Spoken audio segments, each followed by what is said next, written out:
I'm so curious, just thinking about our conversation as a whole, wanting to know a little bit more about some of the specifics of the work here in Minnesota.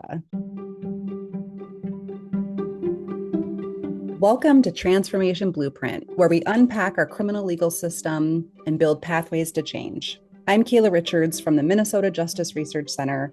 In each episode, we translate research into actionable knowledge. We spotlight local and national change makers and connect you with ways to create a more just Minnesota. Whether you're an advocate, policymaker, or someone who simply cares about justice in your community, this is your blueprint for transformation. Today, I'm so excited to be joined by two incredible guests working to transform our pretrial system. First, we have Anna Hall, a criminal defense attorney at the Legal Rights Center here in Minneapolis, who's also leading the JRC's project to study and redesign Minnesota's pretrial system through direct representation, community education, qualitative research, and partnership building. Anna works to make the law more accessible to all Minnesotans, especially those most impacted by the criminal legal system. Also joining us this morning is Tim Schnacke, a national pretrial expert and executive director of the Center for Legal and Evidence-Based Practices in Colorado. And they work to provide research and consulting for jurisdictions trying to improve their bail practices. He's also a pretrial legal analyst, author of several foundational publications in the field, with years of legal experience from places like DC to Colorado, and has also received the John C. Hendricks Pioneer Award for his contributions to pretrial justice here in America. So, Anna, I'd love to hear a little bit about the MNJRC's pretrial research project, like how it was conducted and what were some of the big findings. MNJRC got involved in looking at cash bail and pretrial a couple of years ago. Did a study I was not involved in about who is paying bail in Hennepin County. And as Tim just alluded to, what the JRC study found after talking with lots and lots of community members is that it's not defendants themselves who are paying bail, it's their family members, and it's often their women family members, grandmothers, girlfriends, wives, sisters, daughters. Those are the people who are ultimately getting put on the hook. So that was sort of the MNJRC entree into this issue. And then Minnesota state legislators approached the JRC a couple of years ago to take a look at our system as a whole. They saw that the system wasn't working. And as Tim said, when he was talking about why can't we get away from bail, didn't know what the alternative was. And so came to the JRC to say, what do we do instead? Because we know that this isn't working, we know that this is inequitable, but we're really not sure where we go from here. So the JRC launched a 18-month research project, which we're just wrapping up now, into Minnesota's pretrial practices and into best practices broadly across the country. So I talked earlier about us going to New Jersey. But we did site visits in various places in the country to understand how is pretrial working in places that have made changes to their pretrial system. New Jersey, Illinois, as Tim was talking about. We went to a rural county in Indiana called Cass County, which has been doing really amazing changes to their pretrial system so that they are building out those kind of pretrial supports rather than supervision that Tim was talking about earlier. We looked at a couple places in Minnesota that have begun to make those changes as well, down in Rochester, Minnesota, so Olmsted County. We talked with system actors across the state. So we spoke with judges, with prosecutors, with defense attorneys, probation officers who are running pretrial programs, and some court administrators. And we talked to people from all across the state and, in metro counties and rural counties about what they were seeing, what their experiences with bail were, what their experiences with pretrial were. And then, really importantly, we talked with community members. Last summer, we went all across the state, held 14 community engagement sessions, went as far north as Bemidji, down to Rochester. We were in the metro area, Duluth and St. Cloud as well, just to hear, what are people experiencing when they are dealing with the pretrial system, whether that is as somebody who has been accused of a crime, somebody who has a family member who's been accused of a crime, somebody who's been harmed in the community and is, trying to keep track of what's happening in the court case. And then just like general community members who have really no personal connection to the criminal legal system, but who hear about it, who think about it, who wanted to share, what their perceptions were. And so we talked to those folks as well. And after doing all of that and reviewing all the literature that Tim and I have kind of been referencing throughout this conversation in terms of what the research shows, we sat down and developed a set of recommendations about how to transform Minnesota's legal system, pretrial system, from basically top to bottom, to orient our state more toward what the people we talked to said their values were, which are, ensuring community safety in a real way, in a sort of broad sense, not just people aren't committing crimes, but people are, well and taken care of and healthy. Mm. The making sure that whatever system we have is equitable, meaning that people of color in Minnesota, especially Black and Indigenous people, are not being impacted disproportionately by the system, which they currently are. And that we really have a reorientation toward liberty, because as Tim has talked about, like that is the North Star, not to be a Minnesotan about it, but that is the North Star of pretrial release. Our country has an orientation toward liberty. That's Mm. how we were founded, and that's what we have always talked about in the pretrial system. It's the reason that Minnesota's constitution, many other state constitutions say all people are available with very narrow exceptions. Because as a state, we have always had an orientation toward making sure as many people are free as possible. So our recommendations really speak to all of those values. Mm. Wonderful. I love it. The North Star. Um, I'm curious, Tim, how do our findings, here in Minnesota either align with or conflict with, things we've heard, in other parts of the country when it comes to pretrial practices and how folks are feeling about, what should be happening, or even this question about values? I would say they don't conflict at all with what we're finding. But I would hold up this work as just being exemplary in terms of just several aspects of what they did. And I try to tell people Anna took 18 months to research this topic. And I tell people that is not rare. If you want to look into bail, you're going to have to look into it for a while. New Jersey, it took them over a year. New Mexico, it took a long time. Illinois, it took us 10 years, to get to the point where we got to there. So that's not rare. But the more you dig into it, the more you're going to come up with the actual right answers. And when she says it's a transformation, that's not rare. Everybody who looks into bail and studies it and understands all the issues, when they come out with recommendations, for example, the California Supreme Court, which I helped with their recommendations, they added a number 10 at the end that said, we understand this means a complete overhaul of our entire bail statute and all of our laws that surround the pretrial release system.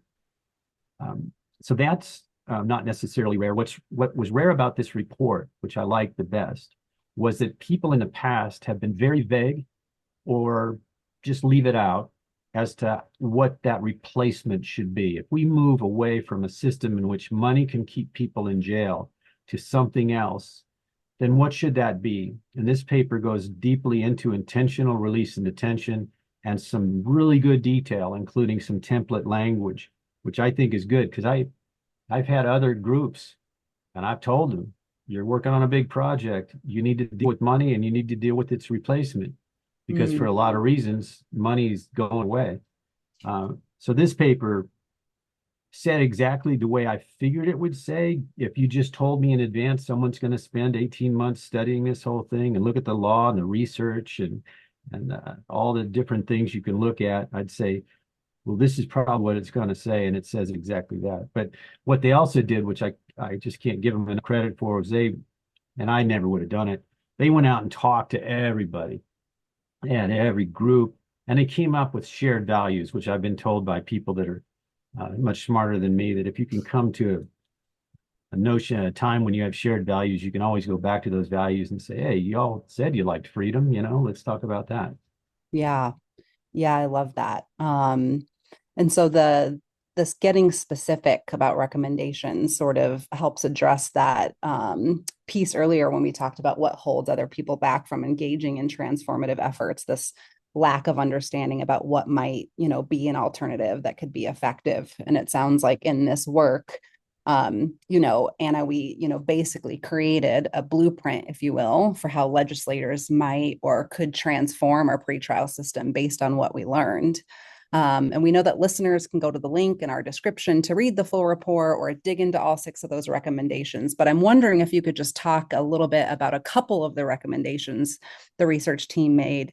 I know that Tim, a minute ago, just referenced intentional detain and release, and we've talked about that a couple of times throughout today's conversation. But would you walk us through just a couple of those specifics? Yeah, I want to start by just saying our recommendations are meant to be taken as a whole. Um, Josh Page, who I talked about earlier, calls it the Jenga theory. Sorry, Josh, if I'm blowing up your next academic paper, but if you pull one out, everything else topples. And so the idea is not to piecemeal take various recommendations of ours and put one in and hope that small change works, but rather to look at the system as a whole and say, these are all working together to lead to something better. That being said, I'm happy to talk about a couple that we have mentioned already today. So intentional release and detain, that's a phrase I stole from Tim. So, shout out Tim, and it's in his papers, is the way that we recommend thinking about and making decisions about who is detained and who is released pretrial. And the reason it's called intentional is really to call our attention to the fact that what we're doing right now is not intentional. When a cash bail amount gets set, whether someone can pay it or not is kind of up in the air, right? So if they end up getting released, is not a decision that's ultimately made by the court. It's a decision that's made by how much money someone has, whether they can get access to a bail bond company, a whole host of other things. And so maybe they get released, maybe they don't. But the system, didn't decide that. The judge didn't make that decision. The judge had to make a release decision and then set conditions. So we want to think about how can we do this on purpose? How can we make sure that the people we're detaining on purpose, and the people we're releasing on purpose? And what we've recommended is a system where there are 2 buckets of charges. One bucket of charges is charges where that person is not eligible for detention, meaning they must be released during the pretrial period. And maybe they'll be released on conditions. Ideally, they will be released with no conditions other than to come back to court, because as Tim said, most people can be released that way without any risk. And then those people never sit, right? They're not staying in jail for an extended period of time. They don't have to argue for their release. They simply aren't eligible. There's a smaller set of charges in this type of system that make a person eligible for detention. So let's say somebody is charged with, homicide in Minnesota. That may make them eligible to be detained during the pretrial period. It doesn't mean they will be detained, but it means that now we have to have a conversation about that. Those people, the prosecutor would still have to say, I think this person needs to be detained. I'm going to file a motion to keep them in jail during the pretrial period. And then that motion triggers a hearing. So right now in Minnesota, we have bail hearings. People who've observed them have know that they last typically 3 to 4 minutes, very short Very few arguments are made. Most of the evidence in the case isn't available to the prosecutor or the defense attorney or the judge. So it's really difficult to talk about like what are the facts here. And often the defense attorney has only just met their client. And so they don't have a lot of information to offer about them either. In this system, if there is a detention motion, the hearing would be more robust. It would be longer. The hearings we saw in Illinois, for example, were 20 to 30 minutes. The evidence, people got into the evidence more. The defense attorney was able to present more information about their client, about who they are, the kind of supports that they have, the kind of supports they might need during pretrial release. And then at the end of that hearing, the judge makes a decision about whether to release or detain that person and has to put their reasoning on the record. Why do I think this person needs to be detained during the pretrial period? And then those decisions would be appealable. So that's what an intentional release detain system looks like. And the goal is really to say, if we're going to release people, let's just release them. Like, let's stop with the money, the extra, hurdle. If we think this person can be released, then they should just be released. And maybe they need supportive services during that time or whatever. But we're not going to say, oh, we released them, quote unquote, but then, also set this money bail they can't pay. And then for the small group of people who end up being detained, we have looked closely at who they are, at what they are accused of, maybe at the strength of the evidence against them, and said, there is no alternative to detention. That's why, that's the question we should really be asking. Is there a way we can release this person and keep the community safe and make sure they come back to court? And if there is any other way, we should not be using detention. So that kind of system should significantly narrow who's being detained during the pretrial period. Yeah, I love it. So you sort of name that, with this intentional release and detain system, that there's this opportunity to really paint, if you will, a more complete or fuller picture around risk, right? We start to actually contextualize people and their behavior. And so I love this, this on purpose is the language that you used, right? We're going to be intentional. You had mentioned, supportive services. And I know one of the recommendations is about pretrial service organizations. What are those? So pretrial service organizations, what we've called PSOs in the report, are organizations that can partner with a person who's been released during the pretrial period and basically support them through the pretrial process. And so the ideal, what we saw working in places like New York City, and honestly in places like Rochester, Minnesota as well, where there are peer supports, is when somebody has a person who can remind them of court dates, who can arrange rides for them to court, who can go with them to an appointment to enroll in health insurance. When somebody has someone who can be along with them for the process, they're much more successful during the pretrial period. And when we say successful, we mean, yes, the metrics of success that the system has, they're more likely to come back to court. They're more likely to, stay out of involvement in the criminal legal system.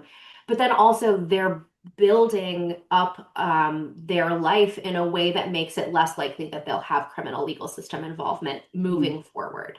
So PSOs would be the place that a judge would refer a defendant to when they're released. So in an ideal, the ideal version of the system we propose is the judge says, I'm going to release you.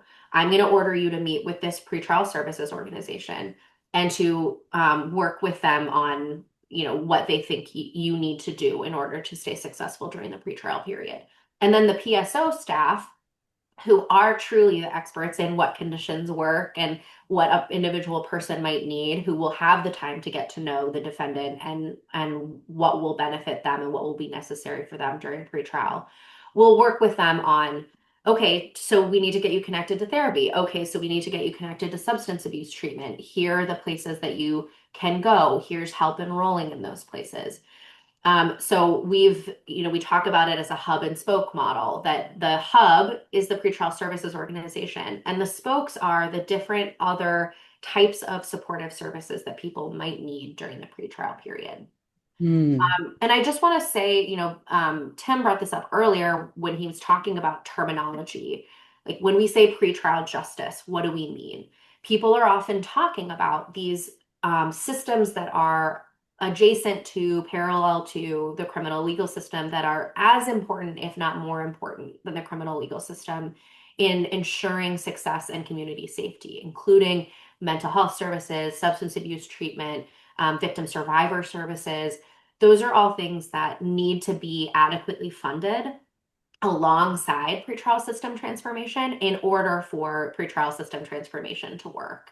And mm, that's, our PSO recommendation depends on those other systems being well resourced also. right. Right. It seems as though that recommendation is really about addressing what we might think of as like the drivers for why folks end up in the system in the first place. And to echo something Tim had said earlier, really moving from a system of, control, to one that is about support and maybe like treatment adherence, right? Really trying to set people up for success. So I love that. And Um, that's community safety. That's what makes our community safer, makes people healthier, is to ensure that they have the access to services that they need. When, there are statistics out there and it varies on where you are, but somewhere around, 60 to 80% of people who are in jails and prisons have substance abuse and mental health issues. mhm. So if we're not addressing those, we will never be able to address the harm that's happening in our communities, and we'll never be able to really grapple with the true role of the criminal legal system and what it should be. Yeah. I'm so curious for both of you as you sort of reflect on, your experience and your work in the criminal legal system and the way that it sort of works right now. Um, if you had a magic wand and you could change sort of one thing about the way the system currently operates, what would be different? One thing, one policy, if you could change one piece of it, what would you change? What would be different? Well, I've spent the last, I don't know how many years focusing almost entirely on this notion of moving America to this intentional release detain model. And it makes perfect sense when someone just asks you and knows nothing about bail and they say, what is it you're trying to do? All I tell them is we're moving from a random and accidental system of release and detention, and it's made that way by the way we use money, to an intentional release and detain system. We mean to detain someone versus we just aren't sure what's going to happen. Mm, And I think it's easier than states think. I think they get a little leery and they think, oh, this might be difficult, but I've helped places do it. And I've helped them. You can just go through the thought process yourself. When Anna said, let's talk about murder, homicide, should that be detention eligible, on purpose detention? And everybody goes, oh, yes, of course. All right, let's down at this end. Should parking be detention eligible? No, there's no way. Suddenly you've drawn a line of intentionality, mm, and it's just a matter of moving that line. And I've written enough papers now that show how you can take the various elements of an intentional release detain system and work them together, that I really feel like it's an easier job than most states think to do. But more important than that, I really believe that this particular issue of dealing with money-based detention and moving to intentional release detain is the essence of what I call true historic bail reform, mm, which means a state is going to be forced to deal with this issue, even if they decide they don't want to deal with this issue. Because if you look through the history of bail and you see markers that indicate bail reform is coming, bail reform is coming, we have all the markers and they all point to doing exactly this. We know what the abuse is. It's secured money bonds. We know what it causes. It causes the wrong people to be both in and out of jail. We know what the answer is. It's to do intentional release detain. which is why last year or so somebody told me, and they're right, because I double checked, that about 25% of states with constitutional right to bail provisions either tried to change them or did change them. 25% Mm, in the last couple of years, let's say. Well, that means that's a bigger chunk of states changing their constitutions than possibly since we became a country. Because the last time I ever saw that many states changing was under victim rights changes. I think a lot of states are going to change their constitutions, and we might as well know how to do it. yeah, sort of feels like we are in a moment. We are that. Anna, what about you and your magic wand? Um, I was, when you asked that, I was reflecting on the values exercise we did with community members and system actors when we were doing our research. And basically, what we did was offer a list of values and ask them which of these stand out to you, which of these are most important to you. Um, and one, we put in our report what the sort of dominant values were during those conversations. And one of the things that happened again and again in those conversations was everyone said, well, all of these are important. And all of these, we wish we could say all of them are our number one value.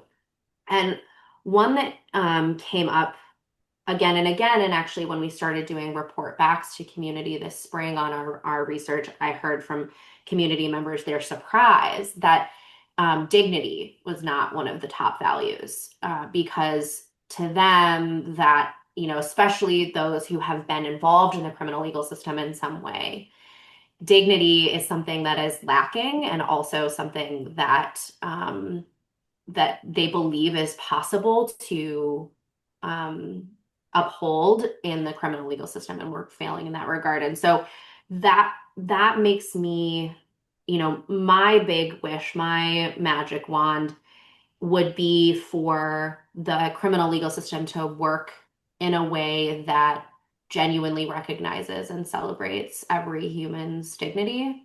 Mm, Um, I work, I'm a criminal defense attorney. I work with clients who are facing criminal charges. I get to know them very well, and I know who they are.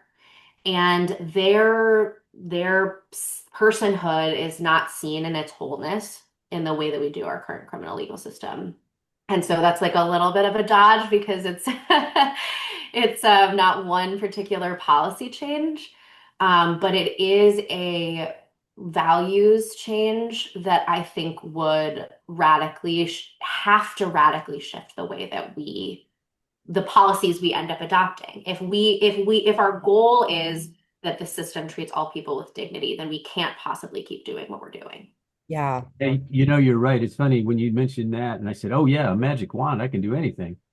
I don't have to just stick to intentional release detain. I would give everybody in the planet empathy if I had a magic wand. Yeah, Because I Mm, think if they all had empathy, they'd do it. The same thing Anna's talking about. yeah. absolutely.